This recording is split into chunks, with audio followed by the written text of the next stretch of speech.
하나님 말씀 디모데후서 3장 14절에서 17절까지 보도록 하겠습니다.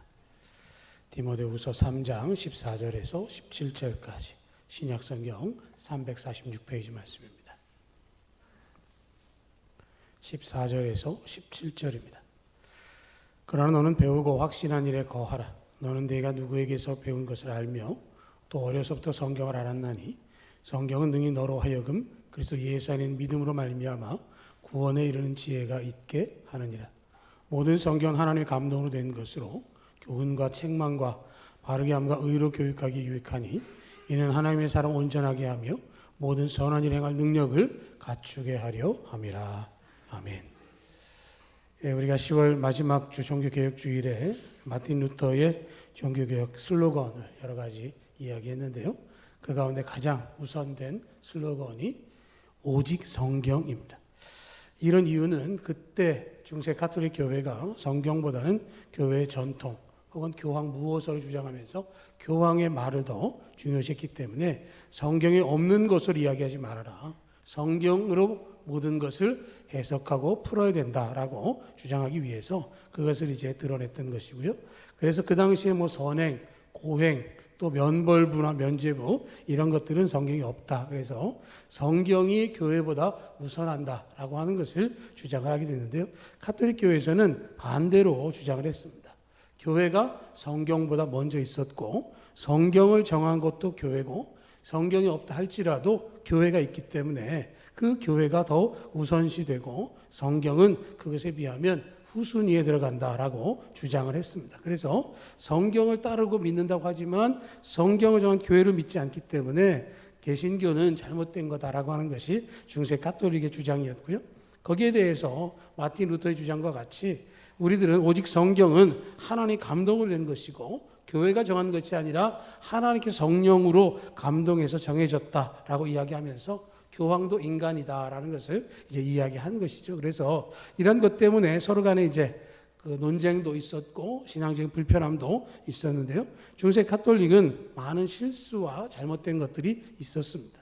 2주 전인가요? 로마 교황청에서 교서를 하나 발표했는데 그게 뭐냐면 성모 마리아의 구속권, 성모 마리아의 대속권에 대해서 인정할 수 없다라고 하는 결론을 발표했습니다.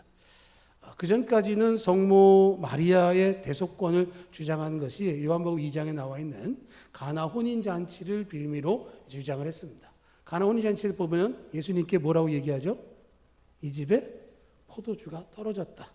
예수님께서 내 때가 아직 이르지 않았습니다라고 대답은 하셨지만 예수님께서 포도주를 만드셨지 않느냐. 그러니까 마리아를 통해서 구해도 예수님께서 당연히 들어주실 거다라고 주장을 했었는데 그 오랜 논쟁을 2주 전에 교황청 교서를 통해서 완전히 종식을 시켰습니다. 성모 마리아는 예수님의 육신의 어머니일 뿐이지 대속권은 없다. 이게 결론입니다. 이 결론이 나기까지 정말 오랜 시간이 흘렀고요. 그런 것들에 대해서 주장했던 잘못들이 있기 때문에 정말로 중요한 것은 성경을 통해서 모든 것들을 인정하고 유일한 진리가 되신 하나님의 말씀으로 예비가 되어야 된다라고 하는 것이죠. 물론 교회 안에서 제도나 지도자들이 필요하지 않은 것은 아니지만 그러나 가장 우선적인 권위가 어디에 있느냐라고 말한다면 당연히 하나님의 말씀에 있다라고 하는 것이고요.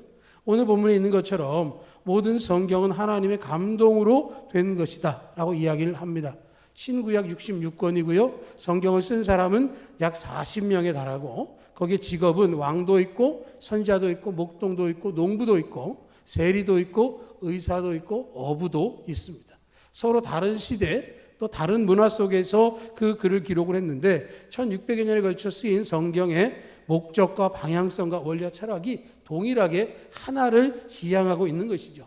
하나님이 우리를 사랑하셔서 그 아들 예수를 보내주셨고 그분이 우리를 위해서 십자가 대속의 죽음을 하셨기 때문에 예수 믿는 자는 누구든지 구원을 얻는다라고 하는 것이죠. 이것이 하나님 우리에게 들려주고 싶어 하신 복음의 핵심입니다. 하나님의 뜻에 따라 기록됐기 때문에 성경은 통일되고 일치된 방향으로 가는 것이죠. 그래서 성경에 대해서 여러 가지 얘기들이 많이 있는데요. 성경은 인류 역사상 가장 많은 인종들에 의해서 가장 많은 언어로 가장 많은 사람들에게 읽혀진 책입니다. 400개 이상의 언어로 번역이 되어졌고요. 66권이 번역된 언어가 400개, 그 외 부분적으로 번역된 걸 따져보면 그 언어가 2,500개 이상의 언어로 번역이 되어 있습니다. 문자가 없으면 문자를 만들어 주면서까지 성경을 번역해서 그들에게 복음을 전하는 번역 선교사들의 사역도 있습니다. 미국 성경협회는 1년에 성경책을 약 6억 3,300만 부를 발행하고요. 그리고 국제기도원협회에서는 5,600만 부의 성경을 배부합니다. 대한민국 성서공회는 1년에 130만 부 정도의 성경을 만들어내는데요. 거기에는 우리말 성경뿐만 아니라 영어나 중국어, 일본어 성경까지 포함해서 그 많은 성경들을 공급하고 있습니다. 왜냐하면 그 성경은 하나님의 말씀이기 때문에 그렇습니다. 하나님의 말씀을 없애려고 하는 세력들이 많이 있었지만 그 세력은 사라져도 성경은 남아 있습니다. 하나님 말씀이 그 가운데 담겨져 있기 때문에 그 말씀을 사랑하고 그 말씀대로 우리가 살아가야 하는 것이죠. 하나님의 은혜를 입기 위해서는 하나님 말씀대로 살아가야 하는 것입니다. 그런데 우리는 성경을 읽을 때에도 그렇고요. 또 신앙서적이나 이런 데 읽다 보면 하나님의 말씀이 인용되어 있는 부분이 있습니다. 그러면 그 부분은 읽지 않고 넘어갈 때가 많아요. 단순하게 그냥 성경에 있어 하는 얘기로 지나갈 때가 많다는 것이죠. 위인의 말을 기억하는 것도 중요하지만 정말로 중요한 것은 하나님의 말씀을 우리가 분명히 알아야 하는 것이고 그 말씀이 우리에게 어떻게 역사하느냐를 이야기하는데 15절을 보면 성경은 능히 너로 하여금 그리스도 예수 안에 믿음으로 말미암아 구원에 이르는 지혜가 있게 한다라고 말씀을 하고 있습니다. 성경은 도덕책이 아니라 구원의 복음을 증거하는 책입니다. 물론 말씀대로 사는 것이 인간적으로 사는 삶에 있어서 선한 영향을 끼칠 수 있지만 정말로 중요한 것은 그 말씀 안에서 구원의 복음을 얻게 되어지는 것이죠. 이방 여인의 이야기, 살인한 왕의 이야기, 이런 부끄러울 수도 있는 이야기들이 담겨 있지만 그 속에서 진정 우리에게 들려주기를 원하는 것은 그럼에도 불구하고 우리를 구원하신다라고 하는 것입니다. 내가 자격을 갖추어서 구원 얻는 게 아니라 자격이 없음에도 불구하고 나를 사랑하셔서 구원의 길을 제시하고 계시고 그 길로 나아올 것을 말씀해 주고 있는 그것이 바로 성경이다라고 하는 것이죠. 그래서 예수 안에 있는 믿음으로 말미암아 구원에 이르는 지혜가 있게 하느니라. 요한복음 20장에도 보면 오직 이것을 기록함은 너희로 예수께서 하나님의 아들 그리스도이심을 믿게 하려 하며 또 너희로 믿고 그 이름을 힘입어 생명을 얻게 하려 함이니라. 예수 그리스도가 누구신지를 소개하고 그 예수 그리스도를 알고 믿으면 구원받는다라고 하는 이야기를 하고 있는 거죠. 우리에게 정말로 중요한 것은 구원받는 것입니다. 구원받지 못하면 인생은 성공할 수가 없는 것이죠. 실패하는 인생일 수밖에 없는 것입니다. 가장 중요하고 가장 성공적인 인생은 구원받은 인생이 되어야 한다라고 하는 것이고요. 두 번째로는 하나님의 사람으로 온전하게 한다라고 이야기를 합니다. 17절 말씀처럼 하나님의 사람으로 온전하게 하며 라고 말하고 있습니다. 이 말은 모난 것이 없고 찌그러진 것이 없이 제 모양을 그대로 갖춘 것을 이야기하고요. 또 어떤 삶의 승차탈로 보면 아마추어에서 프로로 전환시켜주는 전문적인 사람으로 만들겠다라는 뜻을 가지고 있습니다. 하나님의 사람, 하나님이 원하신 믿음의 삶을 살아갈 수 있도록 하기 위해서 우리의 삶을 주장하시고 이끌어 가시는데 그것이 하나님 원하시는 모양으로 불완전한 것이 아니라 완전케 하시겠다라는 말씀을 하고 있는 것이죠.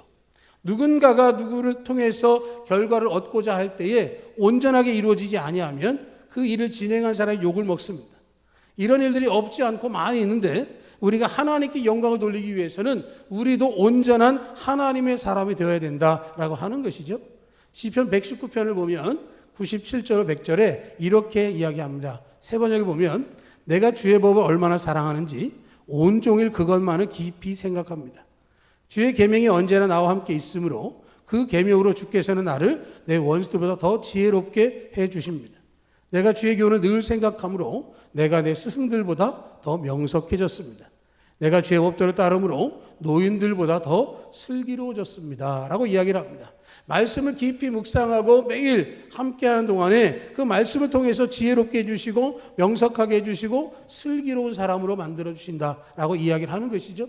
지혜와 명석과 슬기를 하나로 정리하면 모든 상황을 말씀대로 바르게 판단할 수 있도록 이끌어 주신다라고 하는 것입니다. 하나님의 사람을 살아가는데 세상에 만나는 수많은 상황들 가운데에 그 모든 것들을 하나의 뜻대로 분별할 수 있는 능력이 우리에게 주어진다라고 하는 것이죠. 이런 사람을 향해서 온전하다라고 말하는 것입니다. 하나님이 주시는 금을 공급받아서 유능하게 살아갈 때 하나님께 영광을 돌릴 수 있게 되어지는 것이고, 세상 가운데서 빛과 소금으로 살아가기에는 내 힘으로 할 수 없지만 하나님의 힘을 통해서 그 일을 감당할 수 있게 되어지기 때문에 여러분들이 늘 말씀을 깊이 묵상할 수 있기를 축복합니다. 말씀을 묵상하고 그 말씀이 여러분 가운데서 열매를 맺게 하는 것이죠. 그래서 하나님의 말씀은 선한 일을 행할 능력을 갖추게 하신다라고 말하는 것입니다. 선한 일을 행한 능력, 하나님이 원하신 일을 할 수 있도록 우리에게 힘을 주신다라는 것입니다. 돈 벌고 사업 잘 되게 하는 능력이 아니라 하나님의 뜻대로 하나님께서 하시고자 하는 일이 무엇인지를 알고 행할 수 있도록 만들어 주신다라고 하는 것이죠. 에베소 2장 10절에 보면 우리는 그리스도 예수 안에서 선한 일을 위해서 창조된 자들입니다. 하나님의 뜻을 행하는 것을 선한 일이라고 말하고 있고요. 하나님께서 하나의 형상대로 지으셨기 때문에 우리는 하나님의 일을 해야 하는 것이고, 그렇게 하기 위해서 우리 안에 성령님을 부어주셔서 맡은 바 달란트대로 주어진 대로 그 일을 감당하게 하시는 겁니다. 그 양은 다를 수 있습니다. 각자에 따라서 5달란트일 수도 있고 2달란트일 수도 있습니다. 그러나 그 일의 성취를 바라보는 주님은 그 양을 보는 것이 아니라 그 일의 성실함과 완성된 모든 결과를 평가하시는 것이죠. 그러니까 잘하였도다 착하고 충성된 종아라고 하는 칭찬하시는 것은 동일한 것이고, 작은 일에 충성하였음에 큰 영광을 누리게 하시겠다라고 약속하시는 것은 그 능력을 행하도록 하셨기 때문에 그 성과를 보시고 인정하신다라는 말씀을 하고 있는 것이죠. 우리가 하나님의 말씀을 읽고 그것이 하나님의 음성으로 듣고 그것을 통해서 살아가는 동안에 하나님께 우리에게 충분히 감당할 만한 능력을 허락해 주시는 것이죠. 그 일을 통해서 하나님의 선한 일을 위해서 우리에게 주어진 모든 것들을 사용할 수 있어야 하는 것이고, 그것이 우리를 창조하신 하나님의 가치를 완성하게 하는 것이기 때문에 그러한 힘과 능력을 주시는 성경을 붙들고 하나님 앞에서 믿음으로 주님과 동행할 수 있는 우리 모두 되어서 하나님의 뜻대로 하나님 없이 구원의 은혜로 선한 능력으로 그를 감당함을 통해서 세상 모든 것들을 이끌어갈 수 있는 믿음의 사람들 될 수 있기를 주의 이름으로 축복합니다. 아멘.